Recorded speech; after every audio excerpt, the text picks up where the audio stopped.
So I got a Switch 2 dock here. I think there are only a few reasons you would buy a separate dock. Maybe the most obvious is if your dock breaks, so you buy a new one separately, although everyone is still in warranty window, so you would probably just go be like, hey Nintendo, my dock broke, and they would send you a new one, I assume. So that's of course not the reason why I got this one, but let's just start with a quick little unboxing here, see what we get in the box, the cables, which you can actually see here on the front anyway. So basically the same thing that came with the Switch 2, minus the Switch 2. And then of course, the dock itself. One thing I want to comment on is the price. This thing is so expensive. This is $110. The entire console is like 500, so kind of surprising that this is, a fifth. But I mean, yeah, it does, have all the ports and the Ethernet here.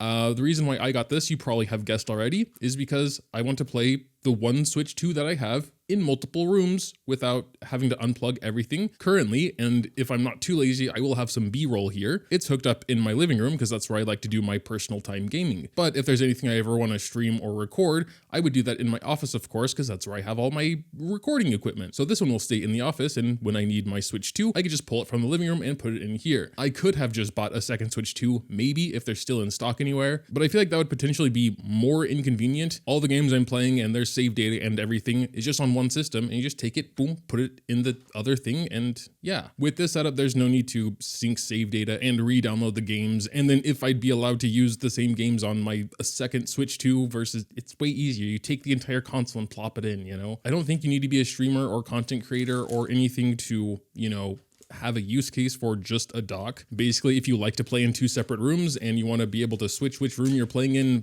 conveniently, then it's a pretty good idea. Is it worth the 109 euros and 99 cents I paid? And could you get one for like probably a quarter of the price on Amazon? Most likely. In fact, let's check real quick. Yep, there we go. Not quite a quarter, but pretty close. 30 euros, 1.9 stars. Apparently doesn't work that well.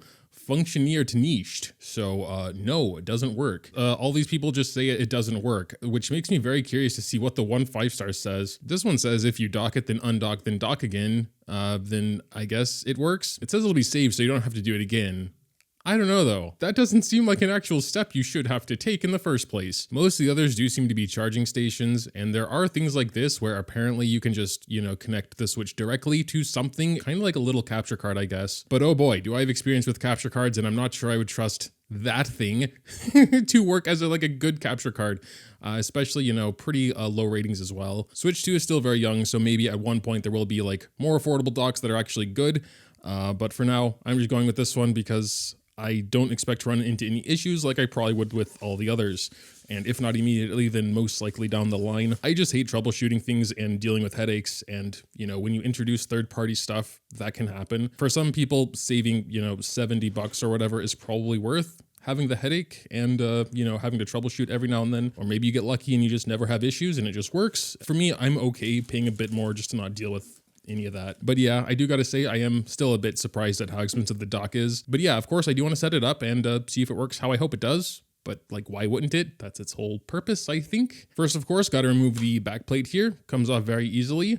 First, we got to plug this into our wall, plug this into the dock. We're not going to use the included HDMI. We're going to use my capture card HDMI. So we're all hooked up here. The only thing left to do now is walk to the living room, grab the Switch from its dock, plop it in the one we just set up, and hope it works. And there we go. I probably should look into an HDMI switcher at one point. I'm just hesitant to add things to my setup when it's not totally necessary. More variables and points of failure. It would be convenient though if it works how I think it does. Maybe a topic for a different day. And yeah, I don't think there's too much else to say about it, so that's where I'm gonna leave it. Leave any thoughts you have in the comments. Dropping a like or subscribing if you enjoyed is always greatly appreciated as well. Thanks, as always, for watching, and until next time.